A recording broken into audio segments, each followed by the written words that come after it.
Come on in, come on in, come on in. All geeks are welcome in this space. Let's learn together and seek his face. I am Bad Gamer Elite Lem Phil, y'all, along with IAmBaumer, Alex Baum. We are here for we are here for music and the message. Bro, you've been bringing it. I hope so. I mean, I love music, and I music is such a great expression of the soul that I'm just truly happy and blessed to be able to explore that in this kind of venue and share some of the messages I get from music of all kinds. To share that with you and to all of our listeners. Man, I'm so impressed. Now, straight out the box, I got to tell you, I got this playlist. Was it yesterday? Yep. Yeah, I got this playlist yesterday. I did not listen to all of it. But man, first off, this if everything works out, this episode should come out before Monday, December 25th, which is Christmas for those that don't know. So welcome to the God Games and Geekery Christmas episode.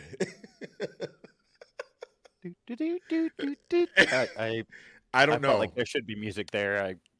Maybe I'll add some in post. Okay. Okay, I'll add something in post, like a 15-second something or other. Yay, editing. But this conversation is still going to be in there. Perfect. Because we edit, but we want to be real about it. You got two ADHD boys coming together, trying to do a half an hour show on like an hour's worth of music. Yeah.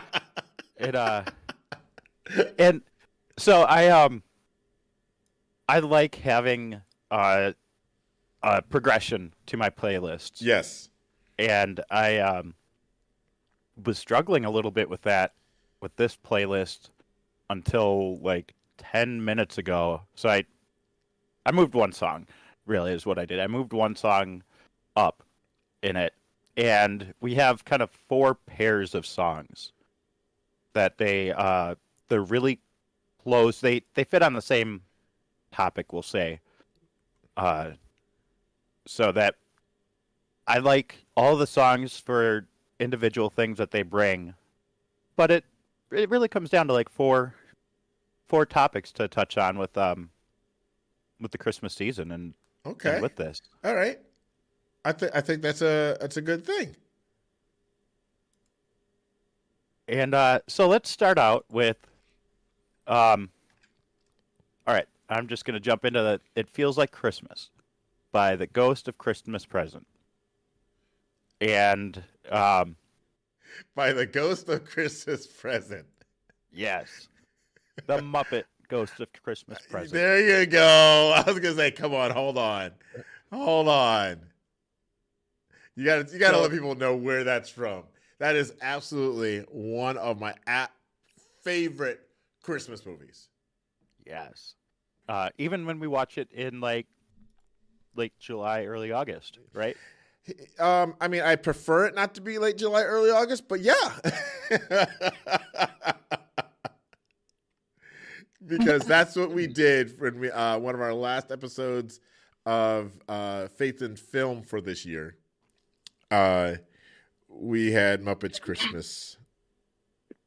Oh, boy. Yeah, and I don't know if I mean, we live streamed it, so our loyal viewers that tuned in live probably know what we're talking about. I don't think it's been released as a podcast yet. No, it has not. So, time travel and timey-wimey, and at some point it'll be up and available for podcast consumption. I mean, maybe who knows? Maybe you guys get a Christmas present of another podcast for December. I'm not saying it's going to happen. I'm just saying maybe. What if? What if it happened? So, it feels like Christmas. I think is great with starting this show off. And this song happens kind of in the middle of the movie, and there's two kind of lines that um, I think stand out and sum it up. In all the places you find love, it feels like Christmas. Mm. So that's that feeling, that emotion. Um, the next line that I want to point out comes a little later in the song. Uh, and it is the season of the spirit. The message, if we hear it, is make it last all year. Mm. Henson out here preaching. Oh yeah. Freaking Brian Henson out here, man. Come on. And I mean, the whole song is nice. It's so sing-songy and fun. Yes. The whole movie pretty much is. I guess there's the Ghost of Christmas Yet to Come is a little dark, Yeah. but all in all, it's a Muppet movie. It's fun. I don't remember. Okay.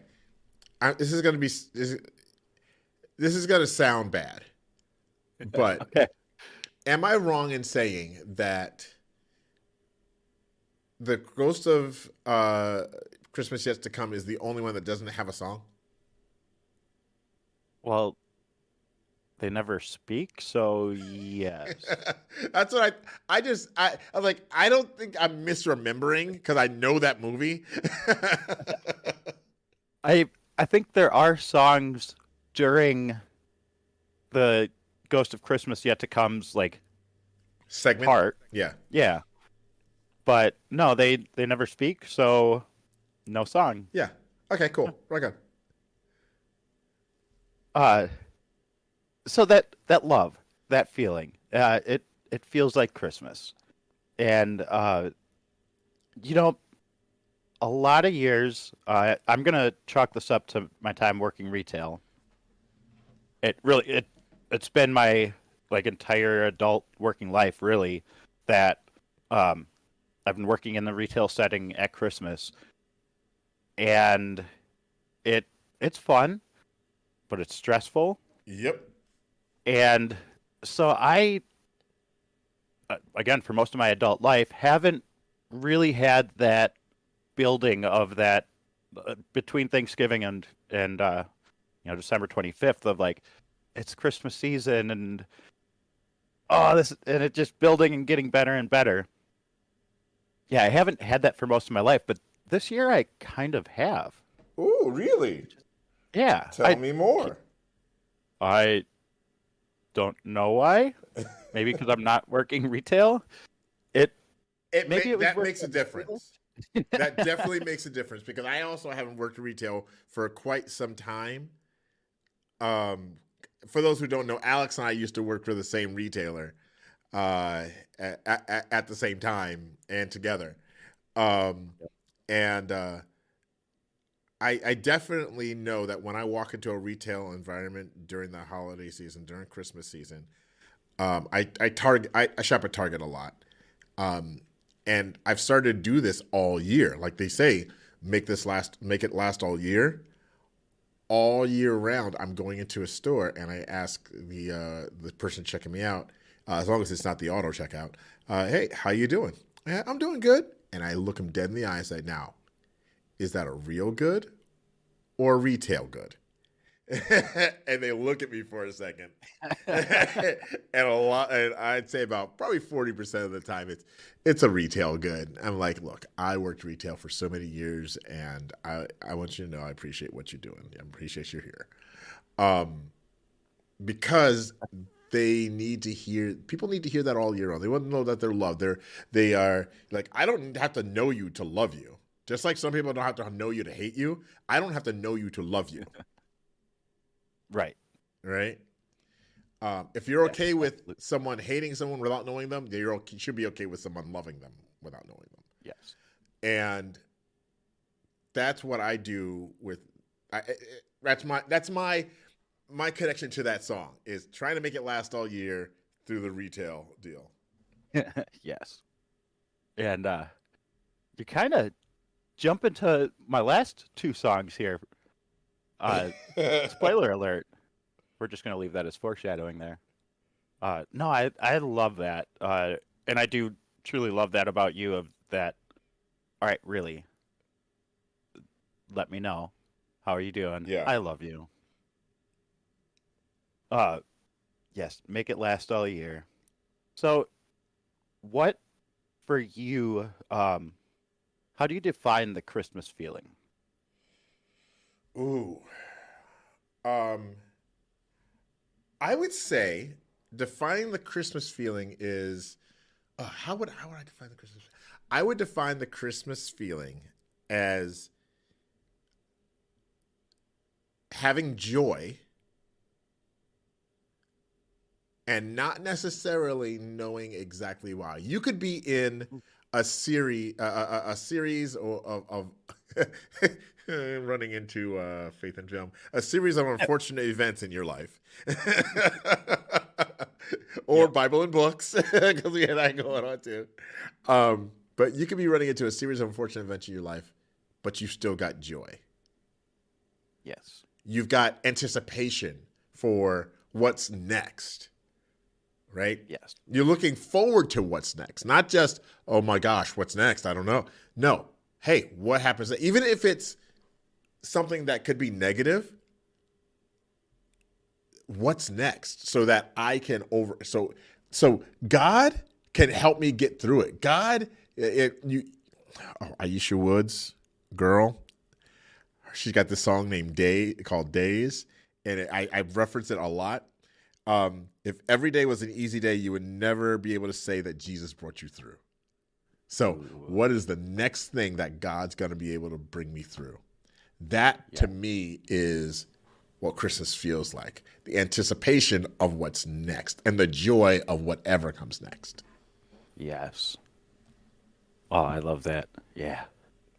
This is what happens, folks, when they let me just riff instead of having a plan. Um, yeah, and for me, I think more than absolutely the joy.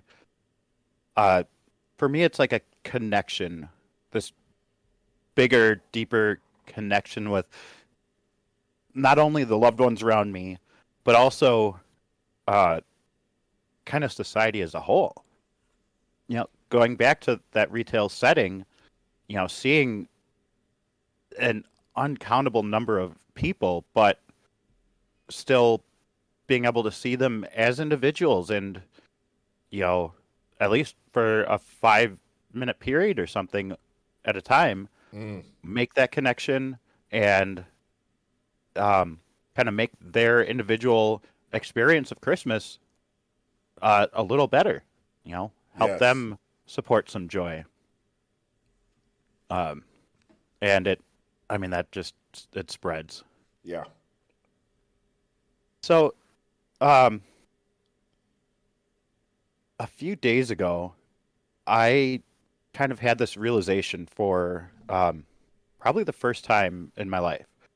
Um, Now, Easter, I'd argue, or in my mind, Easter is like the defining holiday of Christianity. Right. It, Christ died and was resurrected, and um, in my opinion, that's why Christianity is it's a religion and not just a set of like beliefs or principles. Uh, and Christmas I know is important in Christianity, but it's never struck me as being anywhere near that level uh, until a couple days ago. Okay. Tell me more. Where, um, so tangent, ADHD, planning. I am not very good at. I'm pretty good at planning, not good at following through that plan. Not, and I've been trying to work on like my project management uh, as just skills as a whole. God is awesome at project management. So we have we have Easter. We have Jesus dying and being resurrected, and because of that, we have our salvation. Right. So, in order for Jesus to die, he had to be born, and so that it's 30 some years earlier that he well, you have all these things that have to happen. That Jesus is this prophet. He's spreading the word throughout his adult life. He has to learn. He has to, have all these experiences. So it's this 30-plus-year period, and to start that, dude has to be born. Yeah. And, um, and arguably, even before that, you have this plan of the prophecies and the fact that a savior is coming. But that's just more than my brain can handle right now. So, but we have Jesus' life, and his birthday is him coming, and for at least for me, like that's so comforting that if God can work out that plan over decades, over a literal lifetime, and arguably over generations, then certainly he can work on whatever plan he has for me. Mm. And so this next song was my latest addition to the list. Like at 7 songs, it was already pushing the limits of what we can talk about. But this song came on while I was doing housework yesterday, and it just like got me so so energized. It's "Go Tell It on the Mountain" by Zach Williams. Ooh, oh, bro, Zach ain't no joke. I gotta be honest. He is a regular at Life Fest. Yes, and he's certainly one of the more popular artists there. I gotta be honest. I enjoy his music. He's a great musician, but I'm not the biggest fan. yeah, no, I understand that. But like when this song came on, it was like, oh yeah. I mean, it's that old gospel choir. I could literally picture, people in robes there and shouting and hands up and all this spirit. It was amazing. So I had to add it. Yeah, I don't have much more of a. Actually, I do have a little bit more of a point on it. Love, as we said, love is like one of those defining things about Christmas. And the verse that comes to mind with this song, "Go Tell It on the Mountain," is John 3:16. For God so loved the world that he gave his only begotten Son, that whoever believes in him should not perish but have everlasting life. And so you have that love, and then in the song, you have such an energy, you can't contain it. You have to go out and like let everybody know how awesome of an occasion this is. I think that for me, "Go Tell on the Mountain" it's a staple in the community that I grew up in. It is. I grew up in Brooklyn, New York, and my formative years were in North Carolina, and the churches that I was a part of, it's a bro. They go hard on "Go Tell It on the Mountain." Yes. They go hard, and sometimes when you grow up in things, you hear it, but you're not listening. Yes. Yeah, absolutely. Yeah. And I think I want to say it was a few months ago. I actually heard it. Come on, and I don't remember who was singing it, but I don't know if you've ever been up in mountains. I know you have, but I'm talking to the listener.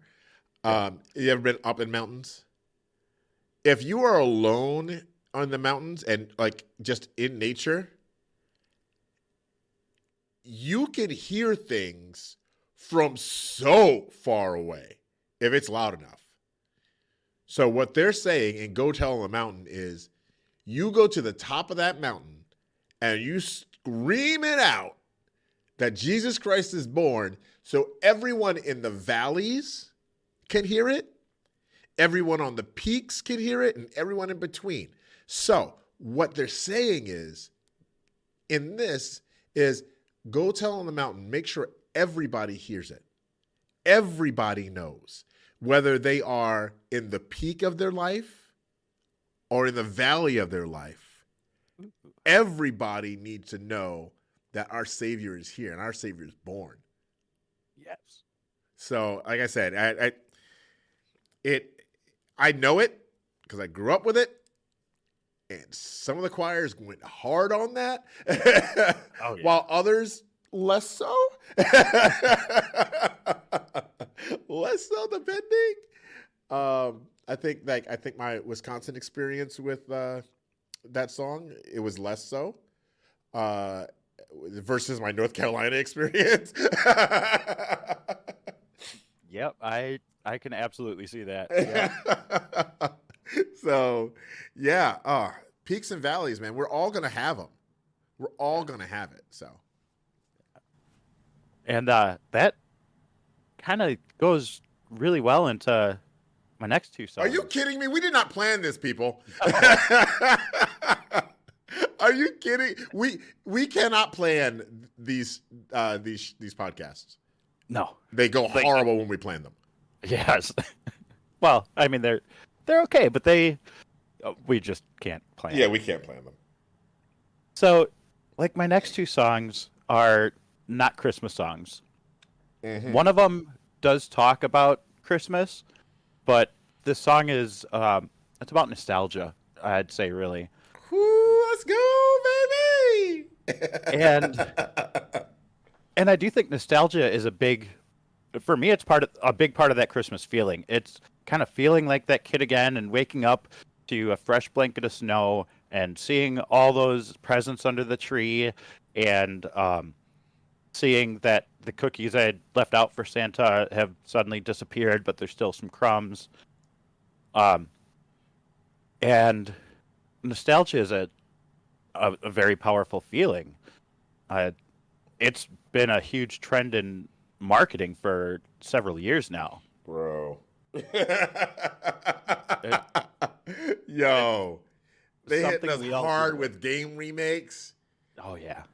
X-Men 97, 93, 97. They got some new X-Men merch coming. Continuations of stories from back when we were kids. The Mario movie. Oh, yeah. Right? Yeah. That you would think, oh, kids movie.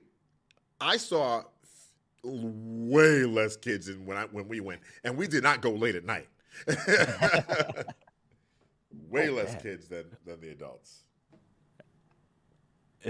It's something we all can connect with, really. Yeah. And so I Wish by Stevie Wonder. Woo-wee! Yes. Oh, okay. Hold on. Can I tell you a little something about Stevie Wonder? Yes. When I was in junior high, our music teacher, who I was convinced did not like me, asked us to do a project on a musician. It was not just like music class, okay, music appreciation or whatever like that, where, okay, you might grab a recorder or blah, blah, blah. No. He was all about you need to learn about music on the whole. So nice. You choose. I think it was in February, so it was a Black History report that we had to do, which honestly, in his class was every day. For him, it was an everyday thing. But so I chose Stevie Wonder, and I learned some stuff about that guy. I don't remember much, but what I remember was being impressed and inspired by Stevie Wonder, Little Stevie Wonder, all the way up through Stevie Wonder. Uh, and so I want guys, if you will, if you're listening to this podcast and you're going to do a review, which I appreciate you doing, as many stars as you think it is, with a review, let us know what we're doing great, what we're not doing great. But even more importantly, what is your favorite Stevie Wonder song? Your favorite Stevie Wonder song. And you can email it to me too. Badgamer@lifepromotions.org. That's badgamer@lifepromotions.org. Or hit us up in our Discord. Yeah, but I want to know favorite little Stevie Wonder or Stevie Wonder song. All right, I'm sorry. I just stole that. I apologize. I just Good. stole that time. It really is. Like Stevie is so good, and like this album, Songs in the Key of Life, like it came to mind when you first pitched the idea of music and the message. Covering this album was one of the first things that came to mind. And so the song has been sitting on my we need to talk about this list for a while. So that nostalgia, I want to point out a couple that really how the song starts is looking back on when I was a little nappy-headed boy. Then my only worry was for Christmas what would be my toy. Even though we sometimes would not get a thing, we were happy with the joy the day would bring. It's so hard not to, at the end of that, not to break into the song. I'm dancing to it right now in my head. You can't see it, but so, like nostalgia, can be a good and comfortable feeling. It can also be kind of negative, and I wanted to point out Kanye West's song "Coldest Winter," and I don't want to stick on this one too long. Yeah. It gets more on that sad part of nostalgia, and it gets into loneliness and like what a dark place you can be in when being lonely, especially there in the cold winter nights. Like those times, the devil can really like start to stick his influence in on you and get your mind going in bad ways. For most of the song, Kanye is talking about like memories made in the coldest winter. Goodbye, my friend, will I ever love again? And kind of that wondering. But then the song ends with goodbye, my friend, I won't ever love again. And it's sad, and I wanted to point out that that is something a lot of people can struggle with in winter and around the holidays, is that loneliness and like dark thoughts creeping in. And just if that's happening to you, reach out to us on Discord. I know there's a talk channel, a speech audio channel. It's open all the time. If you're struggling, drop in there, and somebody, a member of our community, will be there and wants to hear what you're going through. And there are other resources out there as well. So if you're struggling, speak to your loved ones, anyone around you. And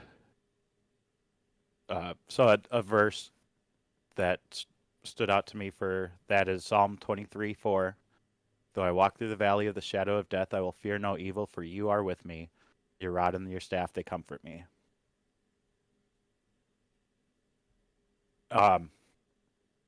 All right, and I don't want to leave things on that. So, um, last song is "Be Kind" by Marshmello and Halsey. See, this is one. This is one of the only ones I didn't listen to. Oh, come on! You need to. This, um, like we could have done the whole show on this single song. Really, Really? yeah. It, um, the song to me, it almost sounds like, or at least I imagine it as something like God would be singing to me, especially in times that I'm struggling or, uh, maybe my faith is slipping or um, slipping back into bad habits, things like that. Mm. Um, uh, some of the lyrics. I know you're choking on your fears. Already told you I'm right here. I will stay by your side every night. And so, all in all, this song goes on like, hey, things happen. It's tough, but I love you. I'm I am here for you no matter what. Um, Another lyric, but if you're gonna fight, then do it for me. I know you're built to love, but broken now. So just try, yeah. That was really hard not to sing to. Try, Um, yeah. uh, and so this, like the song, seriously, once we stop recording, you need to listen to this song as a whole. It's just so good. Um, like it's that the golden rule is what comes to mind for it. You know, do unto others as you want done unto you. And as I already said, to me, I imagine God like singing the song to me as I'm struggling, but it's also a song of like friendship. It's that true love and connection with friendship, that you're not alone. Mm. Yeah, and That. Oh. Okay. Yeah. Now I gotta listen to it. yeah, I gotta listen um, to it. and it pairs really well with "If We Have Each Other" by Alec Benjamin. Um, but the like, "Be Kind," just it. Yes, absolutely, you need to listen to it. And I I always break the rules. Sorry. I gotta do a shout out of my favorite things. Kelly Clarkson. Um uh when the dog bites, when the bee stings, when I'm feeling sad, I simply remember my favorite things and then I don't feel so bad. Um it goes so well with this, love each other, be generous with each other, and if you're struggling for whatever reason, remember your favorite things, then you won't feel so bad. Mm. I gotta tell you, Alex, you were one of my favorite things. I need to rephrase that. You, our relationship is one of my favorite things. I was just telling a friend of mine uh, the other day that I have a few friends whose kids will occasionally call me Uncle Lem, and my nephews know this. My nephews know how to get me to do stuff. All they got to say is Uncle Lem. Oh, come on now. Alex's kids do that from time to time. God darn it. Yeah. You know, look, being a children's entertainer, a family entertainer for decades has dulled me to a lot. But on Uncle Lem? Oh, I am so. Oh, my brother is. I'm so glad my brother doesn't have kids. Around the finger, and they don't even exist. Let me just tell you that. So, you and our relationship, buddy, you're one of my favorite things. I appreciate you. Well, thank you. And I do feel the same way of our relationship, and the fact that you let me help and do so much with this show, with Faith and Film, and around the God Games and Geekery community. I do truly appreciate it, and it means more than I could probably ever express. Oh. Really. All right, before we get too mushy, we're about to get mushy up in here. Hey, guys, thank you for being here. Merry Christmas to you. And remember, Jesus loves you. So do I. So does that guy. You can't see me pointing to him. Actually, he can't see me pointing to him. But I've seen you do it so many times that, I can see you doing it. In my mind's eye, I see that point. All right. And always, always leave people better than you found them. Peace.